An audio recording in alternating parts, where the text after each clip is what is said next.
Hai adik-adik, kembali lagi dengan Kak Rina di online class 101.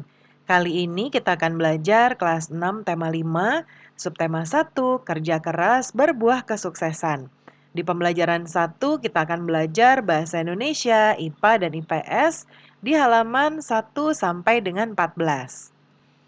Nah, adik-adik untuk melihat video lain bisa klik di kanan atas videonya.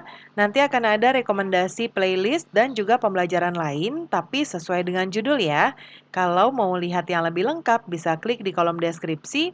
Nanti akan ada daftar playlistnya di sini ya. Nah, misalnya adik-adik mau lihat semua tema di kelas 5, berarti pilih yang ini. Klik linknya atau klik biru-birunya.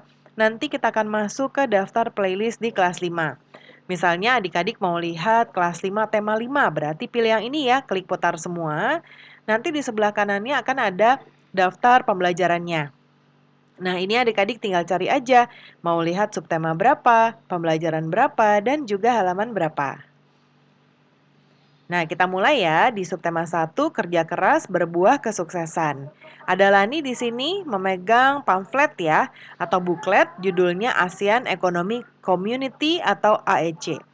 Nah, kemudian di sini katanya, tahukah kamu bahwa Indonesia memiliki peranan dan posisi penting dalam perekonomian negara-negara ASEAN, adik-adik?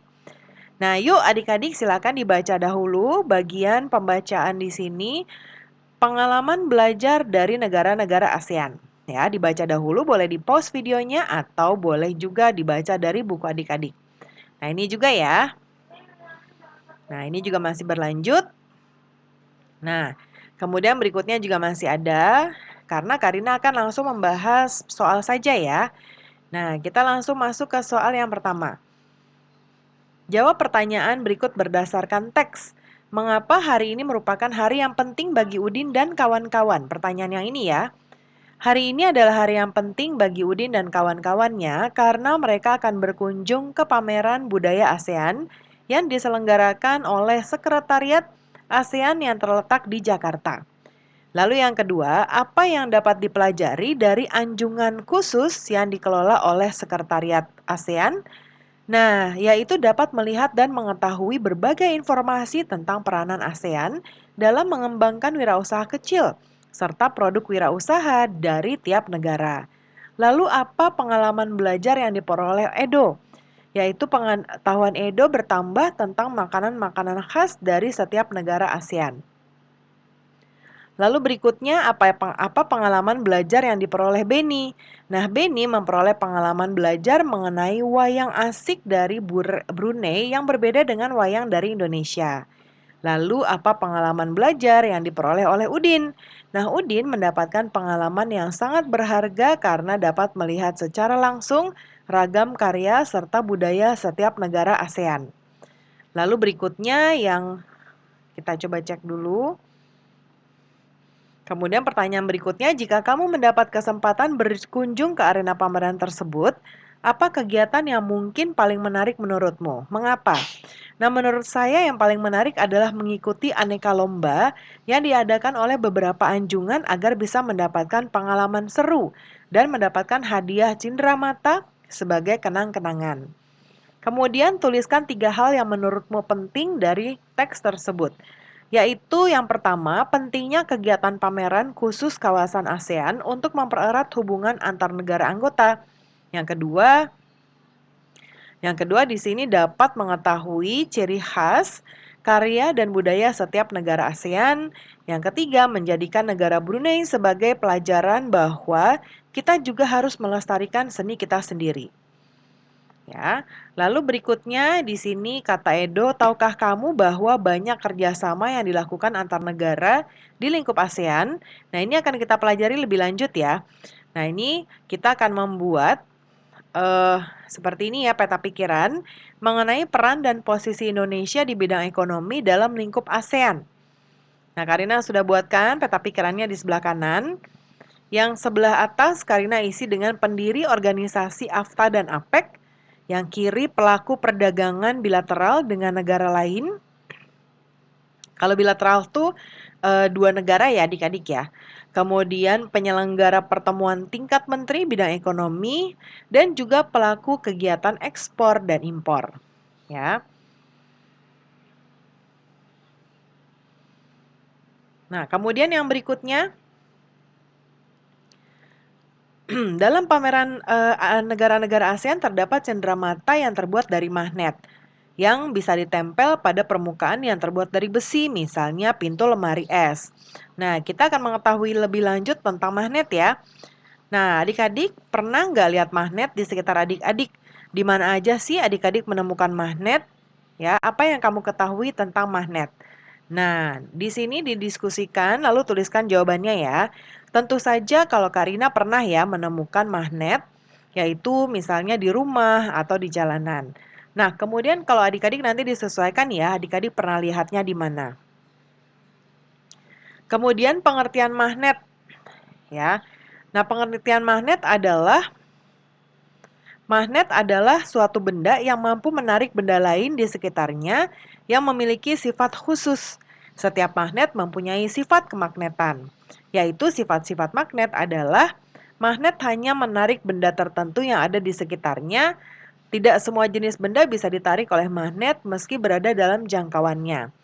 Lalu gaya magnet dapat menembus benda. Magnet mempunyai dua kutub, yaitu kutub utara dan kutub selatan. Apabila kutub magnet yang sejenis didekatkan satu sama lain, kedua kutub akan saling tolak-menolak. Sebaliknya, kutub yang berlainan, contohnya utara dan selatan dipertemukan, dia akan saling tarik-menarik. Kemudian jenis bahan magnet, berdasarkan sifat kemagnetannya, jenis bahan magnet secara umum terbagi menjadi dua, yaitu bahan magnetik atau ferromagnetik dan bahan non-magnetik. Nah, kemudian buatlah pertanyaan sebanyak-banyaknya tentang hal yang ingin kamu ketahui lebih lanjut tentang magnet. Yang pertama, Karina buat contohnya apa itu magnet, apa saja jenis-jenis magnet, apa jenis bahan magnet, dan apa saja macam-macam bentuk magnet. Nah, nanti ditukarkan soalnya ya adik-adik ya. Lalu coba kita amati di sini. Yang pertama ada gambar magnet batang bentuknya seperti persegi panjang ya adik-adik ya.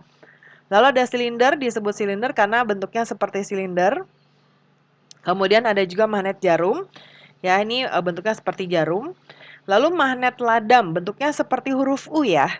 Dan juga magnet lingkaran, ya bentuknya ya seperti lingkaran seperti ini. Adik-adik perhatikan di semua magnet ini ada tulisan U dan S. U itu yang tadi kita sebut sebagai kutub utara, yang S sebagai kutub selatan, ya. Nah, setelah mengamati, kita jawab pertanyaan berikut ya. Apa yang kamu ketahui tentang magnet? Nah, magnet adalah suatu benda yang dapat menarik benda logam di sekitarnya karena memiliki medan magnet. Nah, sama jawabannya seperti tadi adik-adik ya. Setiap magnet pasti memiliki dua kutub, yaitu kutub selatan dan utara. Lalu apa saja jenis-jenis magnet yang kamu ketahui? Yang pertama adalah magnet alam. Ini adalah magnet yang sudah memiliki sifat kemagnetan secara alami tanpa ada campur tangan dari manusia. Contohnya adalah Gunung Ida di Magnesia yang mampu menarik benda-benda di sekitarnya. Kemudian ada juga magnet buatan. Nah, magnet buatan ini adalah magnet yang sengaja dibuat oleh manusia dari bahan-bahan magnetik yang kuat seperti besi dan juga baja. Kemudian apa arti dari simbol U dan S yang terdapat di magnet? Nah, tadi ya yang Kak Rina sudah sebutkan, yang U itu maksudnya adalah kutub magnet di mana U adalah kutub utara, S adalah kutub selatan. Lalu jelaskan perbedaan bentuk masing-masing magnet. Magnet batang merupakan magnet yang berbentuk balok, magnet silinder merupakan magnet yang berbentuk tabung, magnet jarum adalah magnet yang berbentuk jarum yang nanti akan mengarah ke dua arah yang berlainan. Lalu magnet ladam merupakan magnet yang berbentuk U dan magnet lingkaran yang berbentuk lingkaran. Nah, berikutnya ada beberapa bacaan ya. Yang pertama, tahukah kamu? Yang kedua, kutub-kutub magnet. Jangan lupa di-pause dulu supaya adik-adik bisa membaca. Nah, kemudian kita berikutnya akan membahas formulir ya. Nih, seperti kata Edo nih, sebagai syarat untuk mengikuti lomba, kamu harus mengisi formulir pendaftaran nih kepada Dayu ya. Nah, apa sih formulir itu? Apa kamu pernah melihat atau mempunyai pengalaman mengisi formulir? Apa saja jenis formulir yang kamu ketahui? Nah, ini didiskusikan ya. Formulir adalah sebuah kertas yang berisi beberapa pertanyaan formal yang harus diisi. Itu namanya formulir.